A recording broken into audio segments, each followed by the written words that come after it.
Go ahead and bring in our Queen City News chief legal analyst, Khalif Rhodes. Yeah, so Khalif, we know this is unprecedented, a former president appearing before a federal court tomorrow. So what can we expect once that happens? Well, obviously he'll show up there, and he's already there now, and so he'll go to court tomorrow.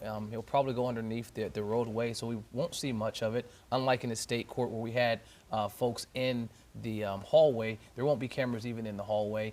He'll be brought before the marshals and the probation officers. They'll get fingerprints there. After they get the fingerprints, he'll probably just sit and wait until he has an opportunity to go in front of the magistrate or the U.S. District Court judge. And then we'll all be waiting to see what happens when he goes back up to New Jersey for his press conference / rally later that evening. You know, you've had a few days now to digest that indictment, which we got the last time was just pretty quickly. For sure. Right. What stands out most to you now that you've got a chance to look at it for a few days and digest it? 37 charges stands out, 100 plus years that he's facing. And then if I'm looking at the major thing is he had interaction, he had direct engagement with the actual documents. And so before the indictment, you're thinking he had association with other people moving it. But when you read it, he's directing them, no, move these boxes here, no, put these boxes here. Wouldn't it be good if we can take some of these documents out of there before we turn it over? Former President Trump's direct hands on the documents probably stick out the most to me. Not just the withholding them, but the retaining them, the attempt to obstruct justice. It was not other folks that he was directing, but he himself was telling them where to do, where to put the information. That's probably the most jarring information. You wouldn't expect the former president to be moving boxes or telling folks where to put boxes. And so that's probably what stuck out the most to me more than anything else. Yeah, you know, a lot of people are obviously commenting on this, including President Trump. Here's what he had to say in Greensboro over the weekend.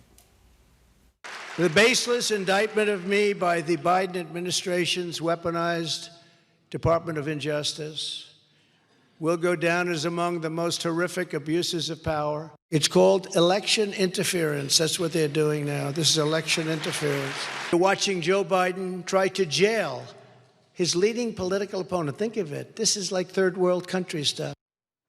All right, so we, of course, have to talk about the election coming up in 2024. And a new poll that's out recently shows that Trump's support really hasn't wavered much at all. Do you think it ever will? So it's crazy. These polls will be all over the place depending on who you actually talk to. So I saw a poll immediately when the indictment came out, and it showed that his numbers were going down, right? And Governor DeSantis from Florida was here talking. And so you would expect that folks for supporting Trump supporters would probably wean a little bit if you have a person that's presenting themselves strong and you have this indictment. But I just saw a poll earlier that said that they had polled, and 40% of the folks that polled in there said they'd vote for him even more based on the indictment. And so you have a mixed bag, and I think you can expect a mixed bag with his base.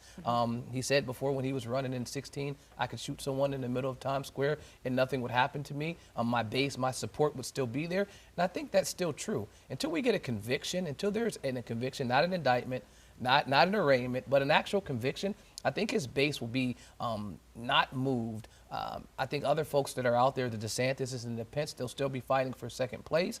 And until we get a conviction, I don't think his base moves at all. All right, Chief Legal Analyst Khalif Rhodes for us. And don't worry, we're going to be back with you tomorrow as this happens. We're going to bring you the very latest developments on the historic indictment. We'll have live coverage all afternoon tomorrow with Trump set to, again, report to federal court. Be sure to tune in to Queen City News to watch everything unfold in real time with Khalif, Brian, and myself starting at 3 o'clock.